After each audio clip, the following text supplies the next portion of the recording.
Ahora vamos a hablar del entrenamiento de la espalda. Para referirnos a la espalda vamos a hacer hincapié principalmente en el dorsal ancho. Por eso está puesto entre comillas. Sabemos que en la espalda hay más grupos musculares, pero vamos a arrancar con el dorsal ancho. Para eso iniciamos con un artículo o con un trabajo de Brett Contreras, que ya sabemos que no tiene una población, sino que estudió la activación electromiográfica solamente con él en distintos ejercicios y encontró que en cuanto al promedio y al pico de activación electromiográfica, los mejores ejercicios fueron las dominadas con peso y un agarre supino y las dominadas con peso pero un agarre pronado y ancho, a diferencia del anterior. Esos fueron los mejores en promedio y en pico. También encontró en este ejercicio que aparece en la diapositiva en la parte inferior derecha, alta activación.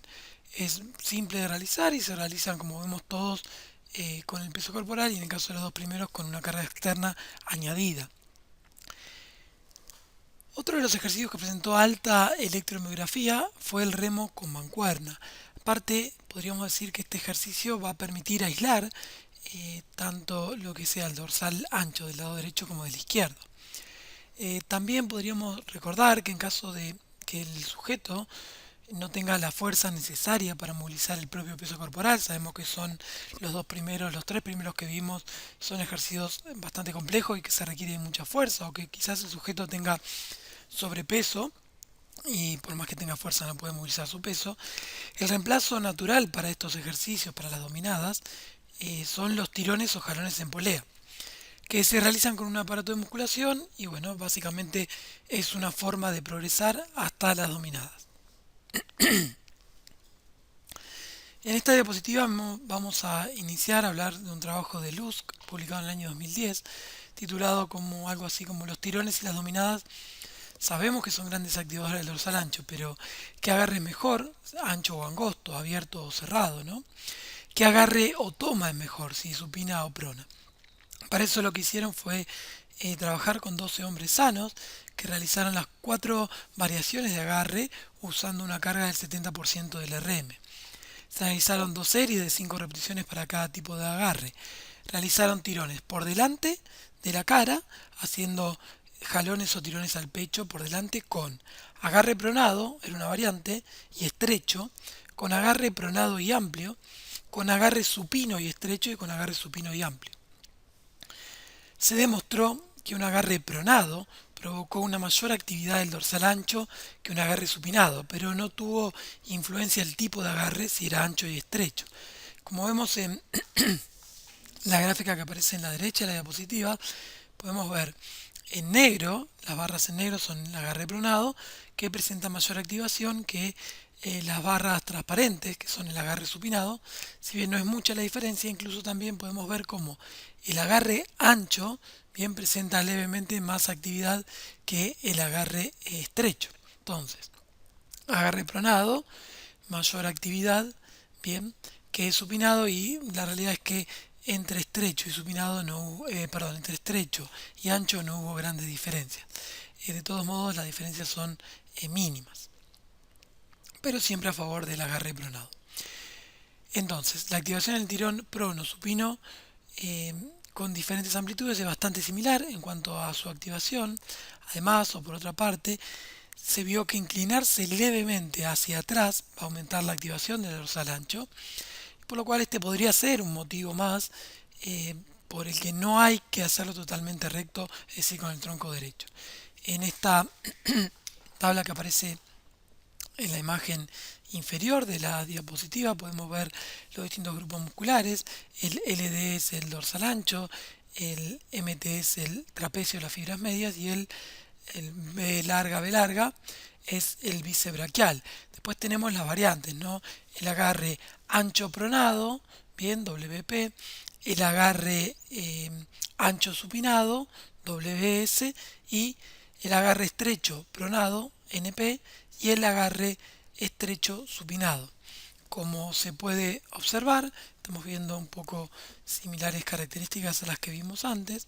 6-7, 6-6, siempre a favor del agarre pronado, bien, comparado al agarre supinado que presentaba menor activación. Nuevamente, en el caso del bíceps braquial, podemos ver cómo la activación va a ser levemente mayor, en este caso, en el agarre supinado, bien, y nuevamente acá también en el agarre supinado, bien. Es decir, que para el bíceps braquial, el agarre supinado, como es la creencia común y popular, se estaría dando que presenta levemente mayor activación. En un trabajo de Gregory Lehman, lo que hizo fue comparar el tirón prono con el tirón supino y el remo, pero el remo lo hizo con retracción y sin retracción escapular. Y se pudo observar que el tirón pronado activa un poco más el dorsal y en el caso del tirón con toma supina activa un poco más el bíceps braquial. Pero en el caso del remo sentado encontró una mayor activación del dorsal ancho que ambas modalidades de tirón y una similar activación del bíceps braquial, bien, comparado al tirón. Siempre utilizaron la misma carga para los ejercicios y como podemos ver en esta tabla, el primero que aparece el lat es el dorsal, este sería el tirón pronado, este sería el reverso del tirón supinado y el slack es el remo, ¿bien? El remo sin retracción escapular y con retracción escapular en la cuarta columna. Como podemos observar, en el caso del tirón eh, pronado presentó mayor activación que el supinado y si vemos para comparar el bíceps, los dos tirones presentaron eh, o se presentó una activación electromiográfica superior cuando se hizo el tirón supinado. De alguna manera, si bien son similares, las activaciones están invertidas. Hubo entonces en el agarre pronado del tirón mayor activación para el dorsal y en el agarre supinado del tirón mayor activación para el bíceps braquial. Cuando vamos a ver el remo, podemos observar que la mayor activación se encontró con el remo con retracción escapular, es decir, juntaban las escápulas, y se encontró mayor activación electromiográfica que en los tirones. Y cuando comparamos la activación que hubo en los bíceps, fue similar a los tirones. De alguna manera, está bueno tener como variante, aparte de los tirones, el remo. El remo en máquina sentado y puede ser una variante parado. Este mismo parado se puede realizar con una pierna apoyada, un apoyo unipodal. De alguna manera eso va a generar que haya mayor trabajo de la zona media, del core, y por ahí podría ser un ejercicio más orientado hacia lo que podríamos decir funcional o hacia algún tipo de deporte. Habíamos dicho también previamente que el remo con mancuerna en un brazo servía para poder aislar un dorsal ancho del otro, ¿no? De alguna manera el derecho y el izquierdo. Bueno, por último, para completar, músculos de la espalda baja. Obviamente de la espalda alta habría que hablar del trapecio, principalmente de los romboides y muchos grupos musculares más, pero para terminar con la espalda baja podríamos hablar de los espinales lumbares y eso nos lleva a pensar en este ejercicio de hiperextensiones en banco que es probablemente con sus distintas variantes el que mayor activación electromiográfica presenta. Ahora vamos a pasar a hablar del músculo deltoides. Como ustedes saben, es un músculo que se encuentra ubicado en el hombro y está dividido principalmente en tres porciones, una anterior, una lateral y una posterior. En el caso del deltoides anterior, las funciones principales son la de flexionar la articulación escapulohumeral, también realiza la flexión horizontal, que la pueden encontrar como aducción horizontal. Para entender un poco este gesto hay que pensarlo como el gesto de abrazar. En este movimiento comparte protagonismo con el músculo pectoral mayor. La primera imagen que aparece es un ejercicio llamado vuelos anteriores, donde el sujeto realiza la flexión de la articulación escapulohumeral. En la segunda imagen que aparece podemos ver en la parte superior el gesto de aducción, es decir, de esta posición neutra a esta posición que se llama aducción horizontal o flexión horizontal, y en la imagen de abajo vemos la extensión o abducción horizontal. En el caso del deltoides lateral, la función principal es la abducción de hombros. El ejercicio que por ahí más lo representa es el ejercicio de vuelos laterales. Y en el caso del deltoides posterior, habíamos hablado previamente de la abducción horizontal, que es esta imagen que vimos acá que estoy marcando, y la extensión de hombro, ¿bien? Es decir, de esta posición neutra con los brazos al costado hacia atrás. Como pueden ver ahí, con un palito, este movimiento sería la extensión del hombro. En el caso de la abducción del hombro, horizontal del hombro, tenemos este ejercicio que apareció recientemente en la diapositiva. También, antes de abordar los distintos grupos musculares, cómo acentuar el trabajo más sobre algunas fibras que sobre otras, me gustaría recordar que en base a la posición del hombro, si se encuentra en rotación externa o interna, puede esto afectar un poco a la participación de los grupos musculares. Por ejemplo, en esta figura aparece un press militar con mancuernas o un press frontal con mancuernas, donde el sujeto ubica al hombro o a la articulación escapulohumeral en una posición de mayoritariamente rotación externa. ¿Bien? Y eso hace que el deltoides anterior se encuentre en una posición ventajosa por sobre las otras porciones. Por dicho motivo, al realizar la elevación, que en realidad es una abducción, ¿no? Y no una abducción pura, ¿no? Y no una flexión, el trabajo debería, si es una abducción, focalizarse en el deltoides lateral, pero básicamente esta rotación externa hace que se localice más la acción sobre el deltoides anterior y si bien el deltoides lateral trabaja, no ocurra tanto. Y esto se debe en parte a esta rotación externa de la articulación escapulohumeral. El caso contrario es realizar una elevación lateral o los vuelos laterales, ¿bien? Pero con una rotación interna, como podemos ver acá, de la articulación escapulohumeral. Y esto favorece más la acción abductora del deltoides lateral. En el caso del deltoides posterior, parece mejor realizar las abducciones horizontales, pero hacerlo con una posición, como se ve en esta imagen, de rotación externa. Básicamente esto puede ser algunos indicios o indicadores para empezar a pensar cómo trabajar estos grupos musculares. En un estudio de Paoli y colaboradores, evaluaron la influencia de diferentes rangos de movimiento en el reclutamiento selectivo de los músculos del hombro en el ejercicio de press militar, en este caso sentado. Y lo hicieron, bueno, esta es la posición inicial, la posición la figura A, la otra posición iba a ser hasta la mitad del recorrido, lo que se muestra en la figura B.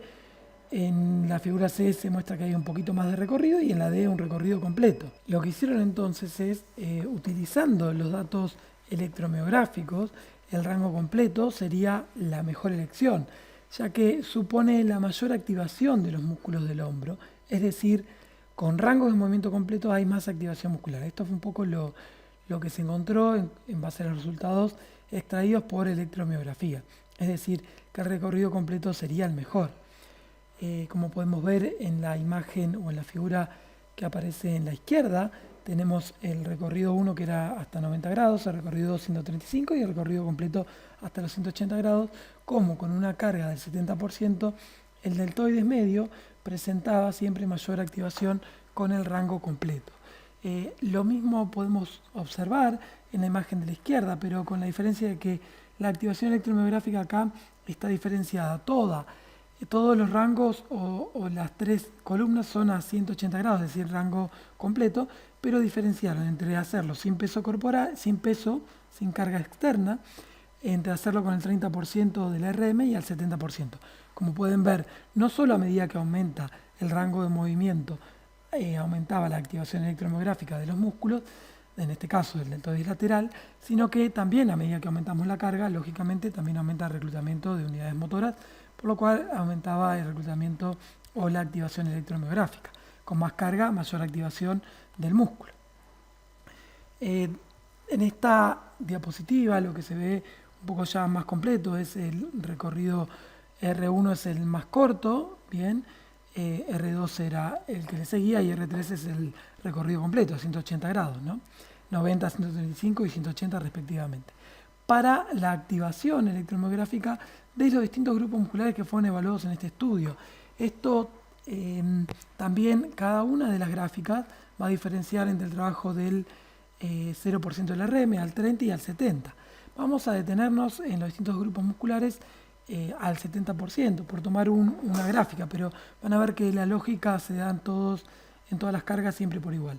El primer grupo muscular que aparece en la primera columna es la cabeza clavicular del pectoral mayor y como pueden ver y como se va a dar en todos los casos, R3, que es el rango completo, hay mayor activación. El segundo grupo muscular es el deltoides anterior, el tercer grupo muscular es el deltoides medial o lateral, el cuarto grupo muscular es el deltoides posterior El quinto grupo muscular es el trapecio, las fibras superiores. El sexto es el trapecio, las fibras medias. El séptimo es el redondo menor o teres menor. Y el último que aparece en la diapositiva es la cabeza larga del tríceps. Fíjese que en todos los grupos musculares, siempre que el recorrido era el completo, aumentaba la activación o la actividad electromiográfica. Y obviamente siempre que se trabajaba con cargas más pesadas también era mayor. Ahora vamos a nombrar brevemente, si bien no lo vamos a desarrollar, pero para que tengan un estudio, una idea, para que lo puedan tener en cuenta, es que en este estudio del hongo se midió el espacio subacromial, es decir, el espacio que hay debajo del acromio, en diferentes posiciones del hombro, al realizar una elevación lateral y un remo al mentón con mancuernas. Pero la elevación lateral también variaron la posición de la articulación escapulohumeral. Cabe recordar que el espacio subacromial puede resultar en un contacto de los tendones del manguito rotador y la bolsa con el acromion, posiblemente promoviendo algún tipo de patología y dolor en el manguito rotador, como es el caso frecuente del músculo supraespinoso que se encuentra por debajo precisamente del acromio. De alguna manera se midió este espacio subacromial en sujetos que eran asintomáticos después de 3 movimientos para el entrenamiento de los músculos del hombro. En este caso solamente me voy a centrar en la comparación del espacio subacromial cuando realizaron los vuelos laterales en una posición neutra, que es la que aparece en la figura 1b, y en una posición de rotación externa de la articulación escapulohumeral, que es la que aparece en la figura 1c, con una carga de 4 kilogramos. Cabe destacar también que se comparó también esto con una posición de rotación interna y flexión de codo, que es lo que aparece acá como llamamos remo al mentón, pero en este caso con mancuernas. Los resultados arrojados al respecto fueron que el espacio subacromial fue significativamente mayor cuando el ejercicio de vuelos laterales se realizó con rotación externa comparado a esta posición neutra. En esta diapositiva podemos ver los diferentes espacios en las barras sin llenar, posición neutra, las barras más oscuro en 90 grados, en rotación externa, siempre a 90 grados, y UR o este gris sería el remo al mentón. El NL va a ser sin carga añadida y el WL es con 4 kilogramos. Como pueden observar, el espacio se ve aumentado cuando se realizaba con rotación externa de la articulación escapulohumeral los vuelos laterales. De esta manera puede ser una alternativa a lo que conocemos. Bueno, se midió con ultrasonido, como vemos en estas imágenes, el espacio que había debajo del acromio. Y después, bueno, podemos ver el acromio propiamente dicho, el músculo deltoides y, bueno, y el húmero ya más abajo. En cuanto al deltoides anterior, y en base a los estudios de Brett Contreras, que siempre lo ha analizado con él solamente distintos ejercicios, en cuanto al promedio y los picos de activación electromiográfico, descubrió nuevamente que el press sentado tras nuca con barra, el press militar sentado con barra, el press inclinado de pecho y el press militar con mancuernas parado fueron los ejercicios que mayor activación presentaron, ¿no? Press tras nuca con barra. Hay que tener en cuenta que este ejercicio en los sujetos que no tengan una buena rotación externa podría ser una posición de dolor y generar, bueno, algún dolor posterior. Por lo cual habría que corregir si tuviera un déficit en la rotación externa o en tal caso buscar una variante como puede ser el press militar con barra que va por delante. Lo mismo el ejercicio que vimos era el press militar con mancuernas parado y el cuarto ejercicio es el press en banco inclinado para pecho. Bueno, fueron los ejercicios que encontró con mayor promedio y pico de activación, en este caso para el deltoides anterior. En otro estudio, en este caso el estudio es el de Saeter-Bakken y colaboradores, publicado en el año 2013, los participantes realizaron 5 repeticiones al 80% del RM y se comparó el press militar con barra sentado, con barra parado, con mancuernas sentados y con mancuerna parado. El estudio demostró una mayor activación para el deltoides anterior realizando el ejercicio con mancuernas y parado entre todas las variantes. Lo mismo ocurrió para el deltoides lateral y el posterior. Como podemos ver en estas imágenes tenemos bárbeles barra y dumbbells son mancuernas. En negro las mancuernas y sin rellenar sería con barra. Sit sentado y standing de pie. Como podemos ver, la mayor activación electromiográfica se vio para, en la primera figura, el deltoides anterior, estando de pie, bien, y con mancuernas. Si bien están bastante parejos, hay una leve ventaja. En el caso del deltoides lateral, también se vio una mayor activación electromiográfica estando de pie y con mancuernas.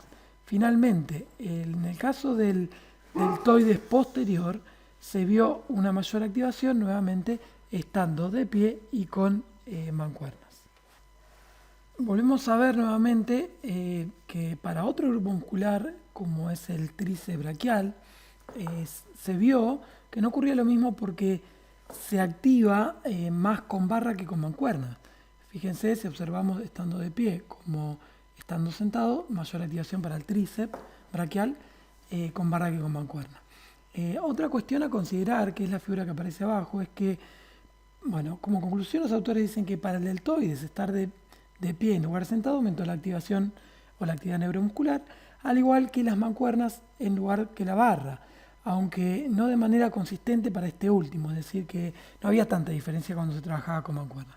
Pero lo que quería resaltar de esta diapositiva también es que si observamos, de pie y con mancuernas demostró la mayor actividad neuromuscular de los músculos deltoides, pero este también fue el ejercicio, es decir, de pie con mancuernas, fue el ejercicio con la mayor reducción de fuerza expresado o evaluado en un test de un RM, entre un 7 y un 10% en comparación con los otros ejercicios. Si podemos observar acá en esta última gráfica la fuerza máxima medida en un RM, se ve que sentado y con barra ahí expresaron mayores valores de fuerza máxima que comparado, por ejemplo, a parado con mancuernas o parado con barra. De alguna manera, si bien no es tan grande la diferencia, se puede trabajar con más carga estando sentado y con barra que con mancuernas y que parado. Ahora vamos a revisar un estudio de Samantha Sweeney, es una tesis, si no me equivoco, doctoral, donde evaluó 16 levantadores de sexo masculino experimentados, con los cuales completaron 5 repeticiones de varios ejercicios que vamos a ver ahora a continuación, usando el 70% de un RM. También, bueno, en algunos ejercicios utilizaban el peso corporal o una cuerda para resistencia en caso que no podían utilizar una carga externa del 70%. Los ejercicios evaluados fueron los 10 que aparecen en la imagen, es decir, el press con mancuerna sentado, bien, premilitar o prefrontal, los vuelos anteriores con mancuerna, los vuelos laterales con mancuerna con una flexión de codos de 90 grados, el remo al mentón, los vuelos posteriores con mancuerna sentado en la punta del banco y el pecho cercano al muslo, a las rodillas, los vuelos laterales con cable o con polea, los push-up o las flexiones de brazo, el battling rope o bueno, un ejercicio que se hace con unas sogas, un movimiento de flexo-extensión muy dinámico, en un banco de 45 grados inclinado, bueno, con mancuernas, ¿no?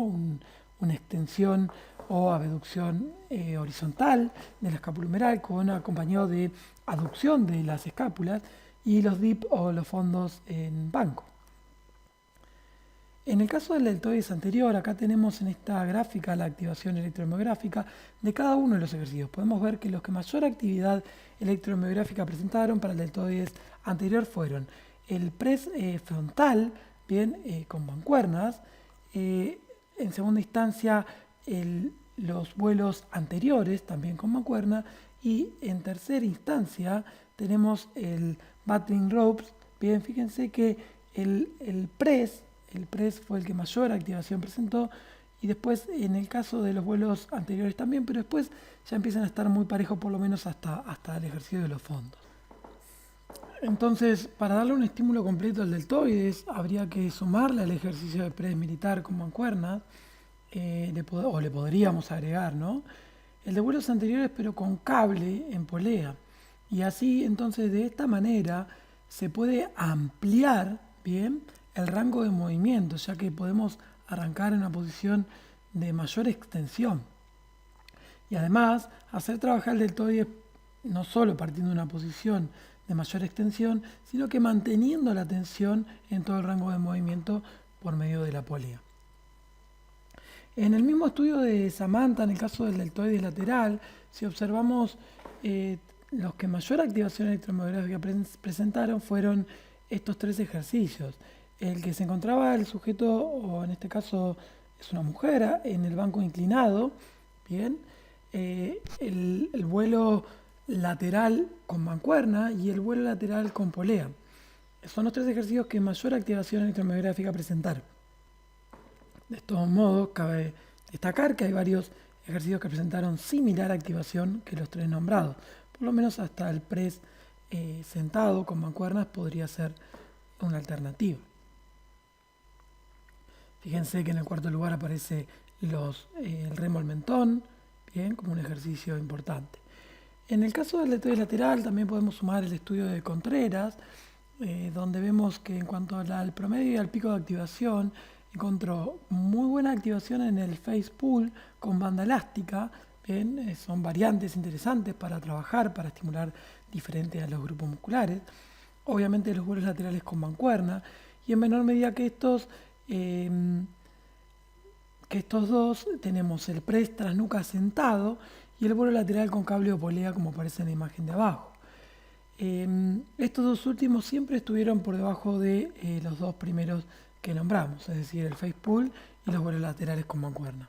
En otro estudio, en este caso un estudio un poquito más viejo de Townsend, y haciendo referencia al deltoides lateral, a la electromiografía, analizando músculos de la articulación glenohumeral o escapulohumeral, esto tenía que ver con un programa para rehabilitación, para el béisbol.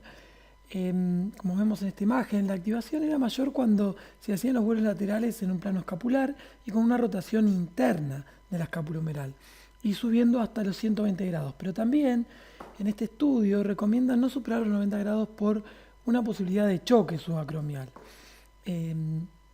Otros ejercicios que tuvieron una activación similar, pero un poco menor, fueron las abducciones horizontales con rotación interna y externa respectivamente en ese orden. En estas imágenes que aparecen ahora podemos ver no solo el vuelo lateral a distintas graduaciones, que es lo que hablaron, sino también, en este caso, las abducciones horizontales y con rotación interna y las abducciones horizontales con rotación externa, como vemos en la imagen de abajo. En cuanto al deltoides posterior, en estudios de Brett Contreras nuevamente, volvieron a encontrar que el face pull con banda elástica, bien, los vuelos posteriores con mancuerna sentado en la punta del banco y con el tronco inclinado hacia adelante, fueron los de mayor activación. Otro ejercicio que tuvo un buen promedio fue el de vuelos posteriores con mancuernas, pero bueno, con el tronco, apoyado y recto en un banco inclinado.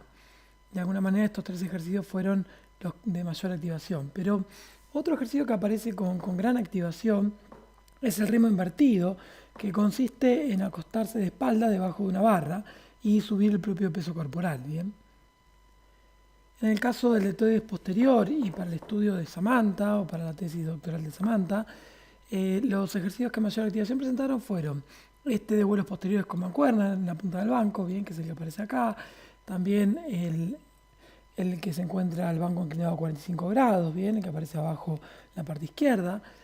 Y para sumar más ejercicios tenemos el trabajo que se encuentra publicado en el libro de Bompa y Cornacchia, donde los ejercicios que más activación electromiográfica presentaron fueron para el deltoides anterior, el prefrontal con mancuernas sentado, las elevaciones frontales con mancuernas de pie, el prefrontal con barra sentado. En el caso del deltoides lateral, las elevaciones laterales con mancuernas de pie, las elevaciones laterales con mancuernas sentado y las elevaciones laterales con cable. Y por último, para el deltoides posterior, las elevaciones laterales con mancuernas de pie, pero muslo en contacto con el pecho, ejercicio conocido como pájaro, es decir, unos vuelos posteriores pero parados de alguna manera o flexionados. Las elevaciones laterales con mancuernas sentado en la punta del banco y tronco flexionado, es decir, similar al anterior pero sentado en la punta del banco. Y las elevaciones laterales de pie con cable en polea, que presentó un poco menos. Por último, nombrar algunas consideraciones para el tríceps braquial. Sabemos que tiene 3 cabezas y que no se pueden aislar totalmente, sino que se pueden dividir más en alguna que en otra. Las 3 se activan a trabajar siempre que estemos con un peso añadido, con una carga externa. Y sabemos también que si alejamos el brazo del torso, del tronco, siempre que lo alejemos se va a activar más la cabeza larga. Se puede trabajar con barras, con mancuernas, con peso corporal o con distintas máquinas específicas. También podríamos decir que si quisiéramos incidir levemente más en alguna porción, tenemos la posibilidad de cambiar los agarres. En supinación, con toma en supinación, se puede enfatizar un poco más el trabajo de la cabeza interna, como puede ser en este ejercicio que aparece en la imagen. Si tomamos en pronación, se enfatiza más el trabajo en la cabeza externa o lateral. Bien, en una toma en pronación, como aparece acá, este segundo ejercicio sería de vuelta en supinación. Y trabajar con una soga en el ejercicio de extensiones y direccionar el descenso cuando voy a hacer la extensión del codo hacia afuera, va a enfatizar más también la cabeza externa. Bien, sabemos que tenemos distintos ejercicios para trabajar este músculo que tiene 3 porciones de alguna manera. Con el hombro en flexión de 180 grados, es decir, que la articulación escapulohumeral está de 180, se solicita más la porción larga del tríceps, bien, que es la única porción biarticular con inserción proximal en el tubérculo sublenoideo de la escápula. Esto ocurre por el principio de tensión pasiva, se encuentra más estirado y bueno, de alguna manera se solicita más. El tríceps es el músculo que mayor volumen le da al brazo, ya que representa alrededor del 70% del mismo. Es muy fácil de aislar y de localizar su trabajo, con muchas variantes. Tenemos que conocer que indirectamente, siempre o en muchos ejercicios lo estamos trabajando, bien, sobre todo en los multiarticulares, como los dip o fondo, en todos los press de banco plano, press militar, etcétera, con mancuernas, con barra, ya que ellos implican la extensión del codo. Ejercicios de aislamiento, extensiones con mancuernas a una mano por encima de la cabeza, como aparece en la diapositiva, extensión en polea alta con cuerda o con soga, patadas horizontales, bien, con cable, con polea, con mancuerna, press francés declinado. A modo de resumen, podríamos decir que la toma neutra, una posición intermedia entre supinación y pronación, activa a todas las cabezas. La toma supina puede hacer un poquito más de foco en la cabeza interna, la toma prona en la cabeza externa, y cuanto más despegamos, repito, o más despegado se encuentra el brazo del tronco, de forma selectiva de alguna manera se podría hacer más hincapié en la porción larga del tríceps. Bueno, toda esta información la tienen y la pueden encontrar en el libro que aparece en pantalla.